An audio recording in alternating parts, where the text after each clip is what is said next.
Digha Nikāya, Sutta number 27, Aggañña Sutta, Knowledge of the Beginning of Things.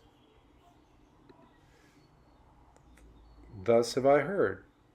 At one time the Lord was staying at Savatthi, at the mansion of Megada's mother in the eastern park. At that time, Vasitha and Bharadvaja were living among the bhikkhus, hoping to become bhikkhus themselves. In the evening, the Blessed One rose from his secluded meditation and came out of the mansion, and started walking up and down in its shade. Vasitha, noticing this, said to Bharadvaja, "Friend Bharadvaja, the Blessed Lord has come out and is walking up and down. Let us approach him. We might be fortunate enough to hear a talk on Dhamma from the Lord himself."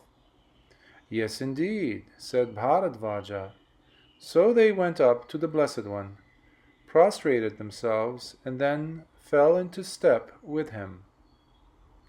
Then the Blessed One said to Vasitha, "Vasitha, you too are Brahmins born and bred, and you have gone forth from the household life into homelessness from Brahmin families.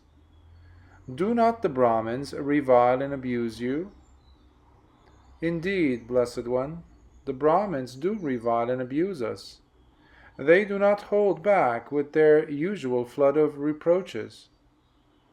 "Well, Vasitha, what kind of reproaches do they fling at you?" "Blessed One, what the Brahmins say is this: the Brahmin caste is the highest caste. Other castes are lower, inferior.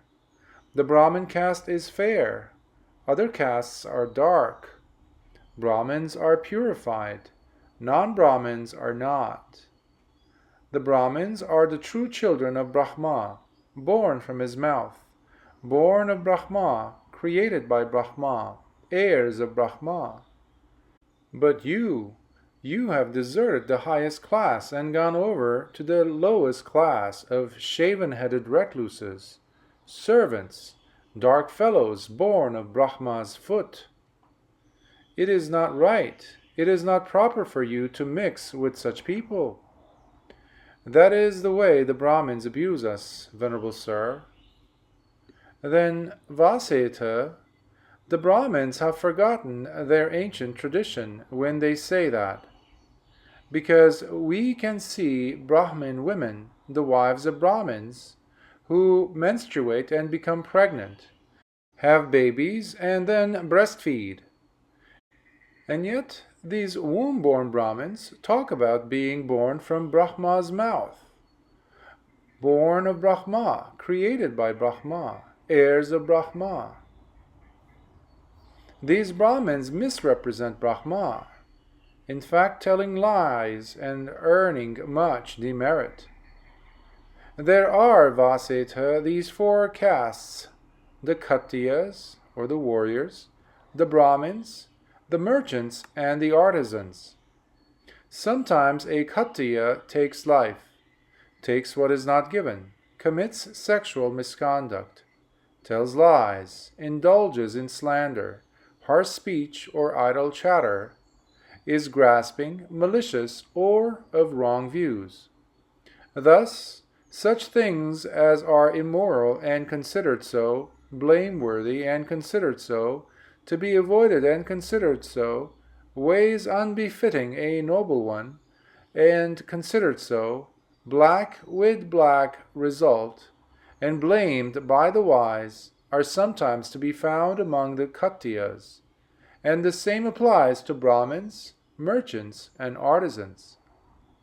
Sometimes, too, a Kshatriya refrains from taking life, from taking what is not given, from committing sexual misconduct, from telling lies, from indulging in slander, harsh speech, or idle chatter, from grasping, or being malicious, or having wrong views.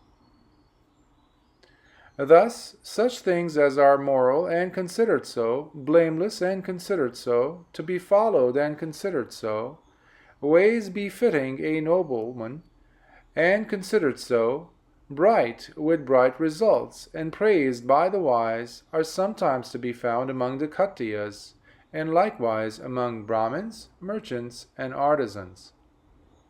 Now, since both dark and bright qualities, which are blamed and praised by the wise, are scattered indiscriminately among the four castes, the wise do not recognize the claim about the Brahmin caste being the highest. Why is that? Because, Vaseta, anyone from the four castes who becomes a bhikkhu, an arahant who has destroyed the contaminants, who has lived the holy life, done what had to be done, laid down the burden, reached the highest goal, destroyed the fetter of becoming, and become emancipated through direct knowledge, he is proclaimed supreme by virtue of Dhamma and not of non-Dhamma. Dhamma's the best thing for people, in this life and the next as well. This illustration will make clear to you how Dhamma is best in this world and in the next. King Pasenadi of Kosala knows. The recluse Gotama has gone forth from the neighboring clan of the Sakyans. Now the Sakyans are vassals of the king of Kosala. They offer him humble service and salute him, rise and do him homage and pay him fitting service. And just as the Sakyans offer the king humble service and salute him, rise and do him homage and pay him fitting service, so likewise does the king offer humble service to the Tathagata, thinking, if the recluse Gotama is well born, I am ill born. If the recluse Gotama is strong, I am weak. If the recluse Gotama is pleasant to look at, I am ill-favored. If the recluse Gotama is influential, I am of little influence.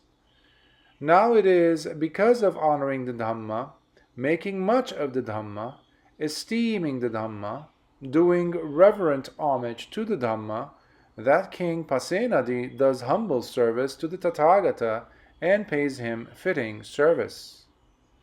Dhamma's the best thing for people, in this life and in the next one as well. Vaseta, all of you, though of different birth, name, clan, and family, who have gone forth from the household life into homelessness, if you are asked who you are, you should reply, we are recluses, followers of the Sakyan. He whose faith in the Tathagata is settled, rooted, established, solid, unshakable by any recluse or Brahmin, any Deva or Mara or Brahma or anyone in the world, can truly say, I am a true son of the Blessed One, born of his mouth, born of the Dhamma, created by the Dhamma, an heir of Dhamma. Why is that? Because, Vaseta, this designates the Tathagata, the body of the Dhamma, that is, the body of Brahma, or become Dhamma, that is, become Brahma. There comes a time, Vaseta, when sooner or later, after a long period, this world contracts. At a time of contraction, beings are mostly born in the Abhasara Brahma world, and there they dwell, mind-made, feeding on delight, self-luminous, moving through the air, glorious, and they stay like that for a very long time. But sooner or later, after a very long period, this world begins to expand again. At a time of expansion, the beings from the Abhasara Brahma world, having passed away from there, are mostly reborn in this world. Here they dwell, mind-made, feeding on delight, self-luminous, moving through the air, glorious. And they stay like that for a very long time. At that period, Vasita, there was just one mass of water, and all was darkness, blinding darkness.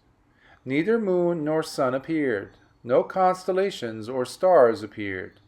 Night and day were not distinguished, nor months and fortnights, nor years or seasons, and no male or female, beings being reckoned just as beings. Sooner or later, after a very long period of time, savory earth spread itself over the waters where those beings were found. It looked just like the skin that forms itself over hot milk as it cools. It was endowed with color, smell, and taste. It was the color of fine ghee or butter, and it was very sweet, like pure wild honey. Then some being of a greedy nature said, "I say, what can this be?" and tasted the savory earth on its finger. In so doing, it became taken with the flavor, and craving arose in it. Then other beings, taking their cue from that being, also tasted this stuff with their fingers. They too were taken with the flavor, and craving arose in them as well. So they set to with their hands, breaking off pieces of the material in order to eat it. The result of this was that their self-luminance slowly disappeared. As a result of the disappearance of their self-luminance, the moon and the sun appeared. Night and day were distinguished. Months and fortnights appeared, and the year and its seasons too. To that extent, the world re-evolved. And those beings continued for a very long time, feasting on this savory earth, feeding on it and being nourished by it. As they did so, their bodies became coarser and more materialized, and a difference in looks developed among them. Some beings became good-looking, others ugly. The good-looking ones despised the others, saying, "We are better looking than they are." Because they became arrogant and conceited about their looks, the savory earth disappeared. At this they came together and lamented, crying, "Oh, that flavor! Oh, that flavor!" So, nowadays, when people say, "Oh, that flavor," when they get something nice, they are repeating an ancient saying without realizing it. Then, when the savory earth had disappeared, a fungus cropped up, in the manner of a mushroom. It was of a good color, smell and taste. It was the color of fine ghee or butter, and it was very sweet, like pure wild honey. Those beings set to and ate the fungus. This lasted for a very long time. As they continued to feed on the fungus, so their bodies became coarser still, and the difference in their looks increased still more. The good-looking ones despised the others, saying, "We are better looking than they are." And because they became arrogant and conceited about their looks, and the sweet fungus disappeared. Next, creepers appeared, shooting up like bamboo. It was of a good color, smell and taste. It was the color of fine ghee or butter, and it was very sweet, like pure wild honey. And those beings set to and fed on those creepers. As they did so, their bodies became even coarser, and the difference in their looks increased still further. And the good-looking ones despised the others, saying, "We are better looking than they are." And they became thus still more arrogant, and so the creepers disappeared as well. At this they came together and lamented, crying, "Alas! Our creepers are gone. What have we lost? And so, now today, when people, on being asked why they are upset, say, "Oh, what have we lost?" they are repeating an ancient saying without realizing it. And then, after the creepers had disappeared, rice appeared in open spaces, free from powder and from husks, fragrant and clean-grained. And what they had taken in the evening for supper had grown again and was ripe in the morning. And what they had eaten in the morning for breakfast was ripe again by the evening, with no sign of reaping. And these beings set to and fed on this rice, and this lasted for a very long time. As they did so, their bodies became coarser still, and the difference in their looks became even greater. Thus, the females developed female sex organs, and the males developed male organs. The women became excessively preoccupied with men, and the men with women. Owing to this excessive preoccupation with each other, passion was aroused, and their bodies burnt with lust. Later, because of this burning, they indulged in sexual activity. But those who saw them indulging threw dust, ashes, or cow dung at them, crying, "Die, you filthy beast! How can one being do such things to another?"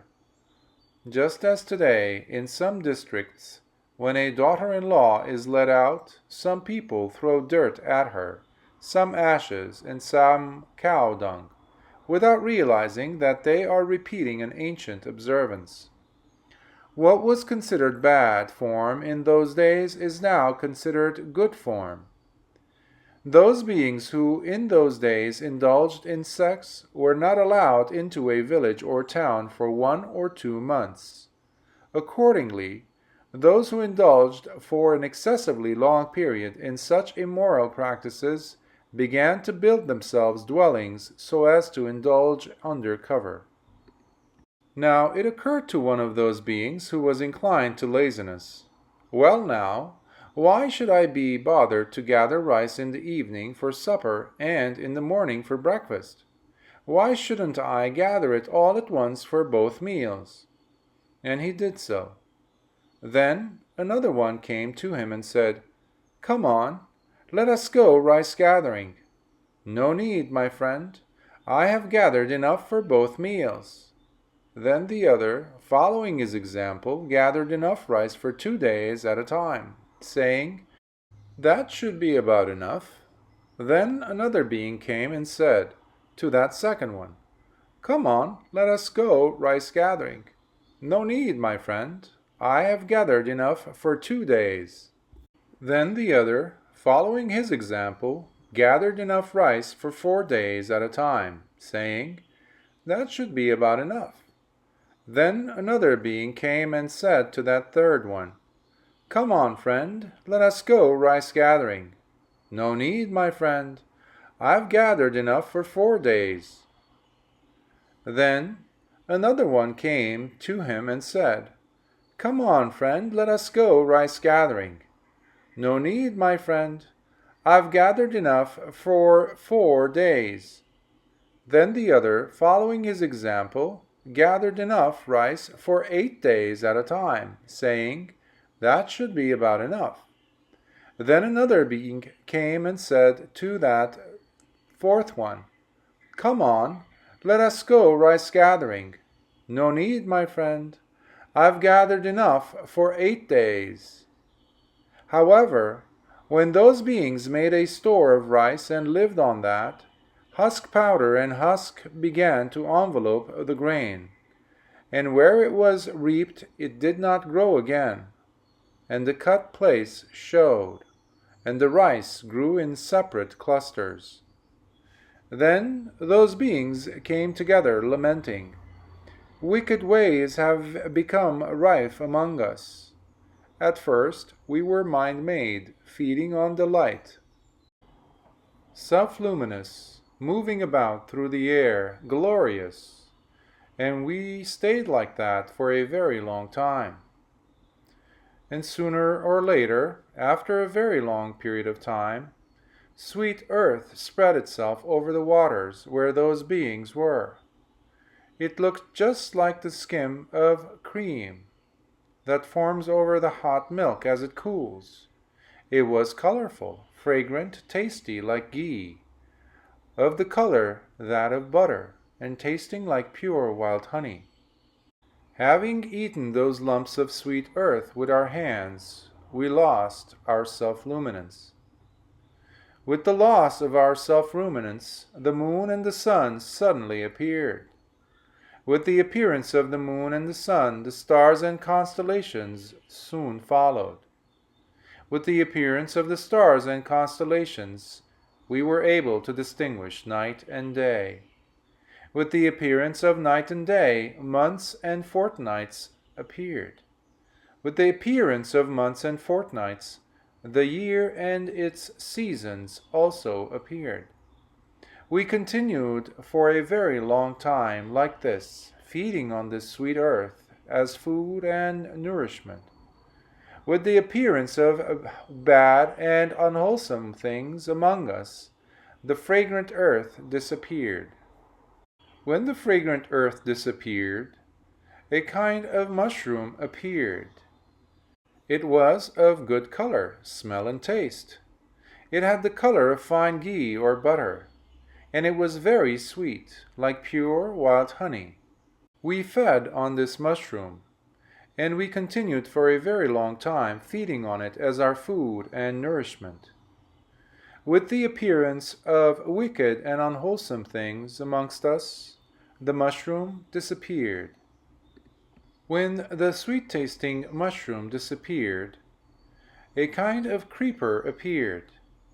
It grew, and it was colorful, fragrant, tasty like ghee, of a color like that of butter, and tasting like pure wild honey. We fed on this creeper, and we continued for a very long time feeding on it as our food and nourishment. With the appearance of wicked and unwholesome things amongst us, the creeper disappeared. When the creeper had disappeared, rice appeared, uncultivated in the open spaces. It was without powder, without husk, fragrant and clean-grained, ready to eat. Whatever we gathered in the evening for our dinner, in the morning, had already grown back ripe again.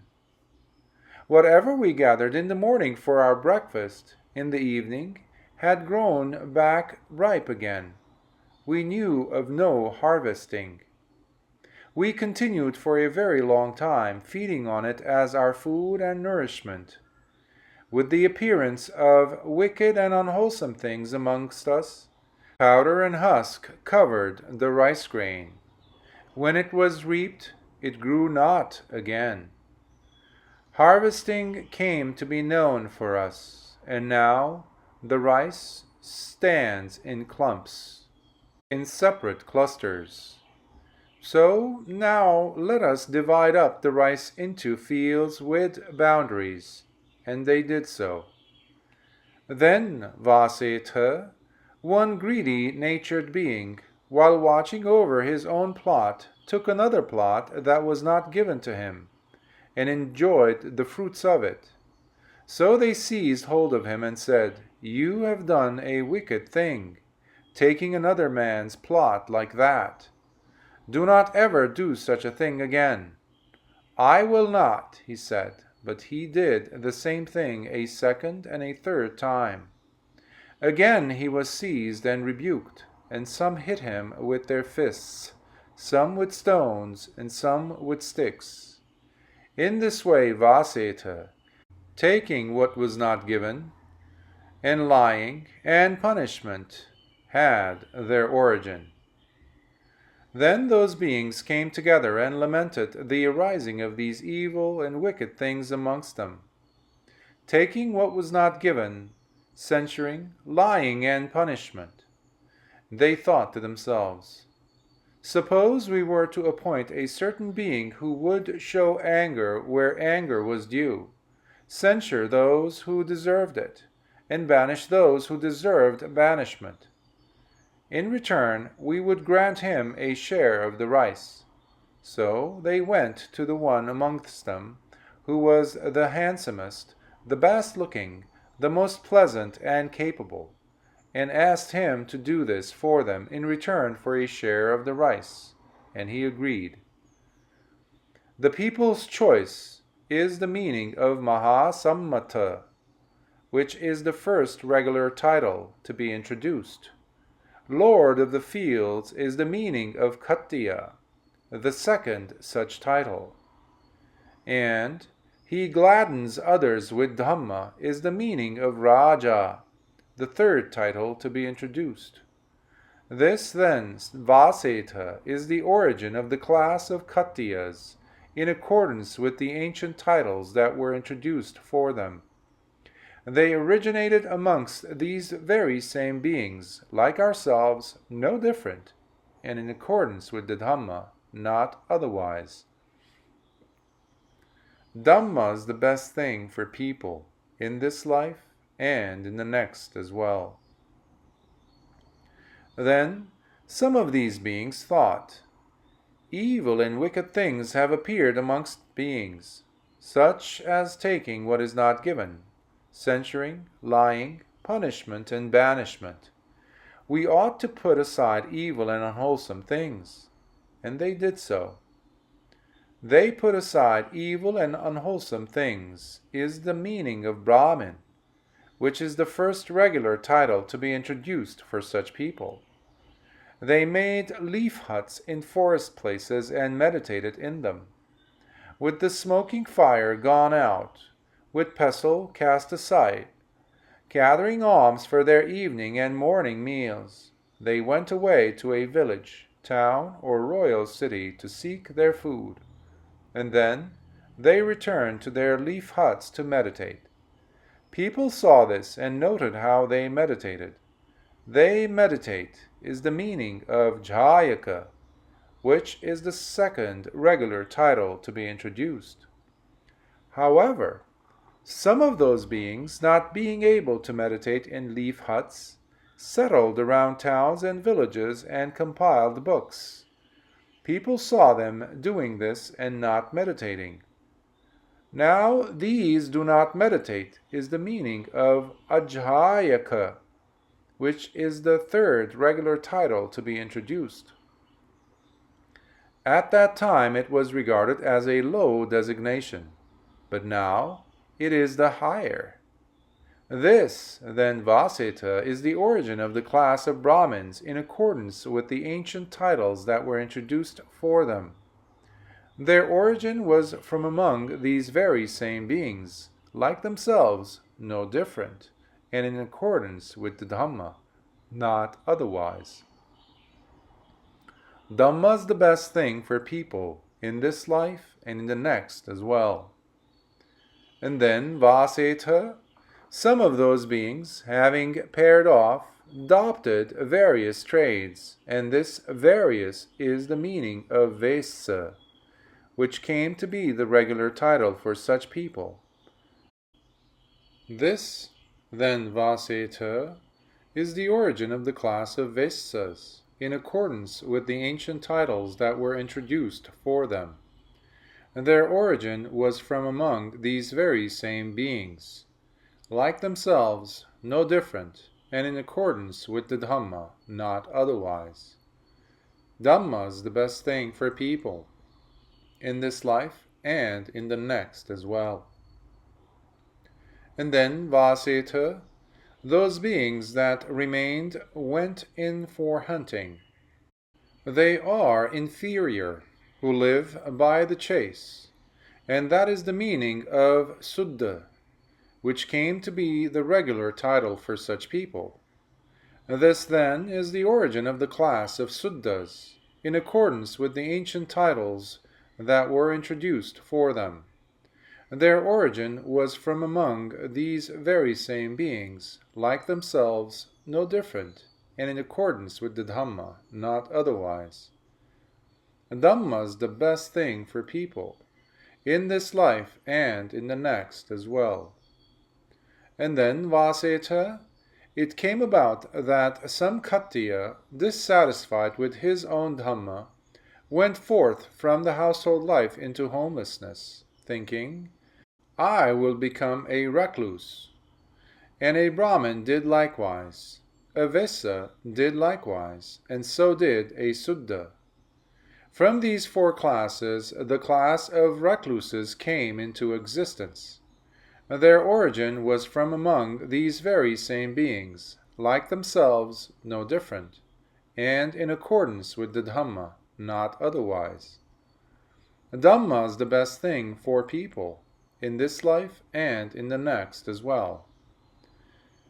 Vaseta, a Khattiya who has led a wicked life in body, speech, and thought, and who has wrong view, will, in consequence of such wrong views and deeds, at the breakup of the body, after death, be reborn in a state of deprivation, of loss, an ill fate, the downfall, even the hell realms. So too will a Brahmin, a Vesa, or a Suddha.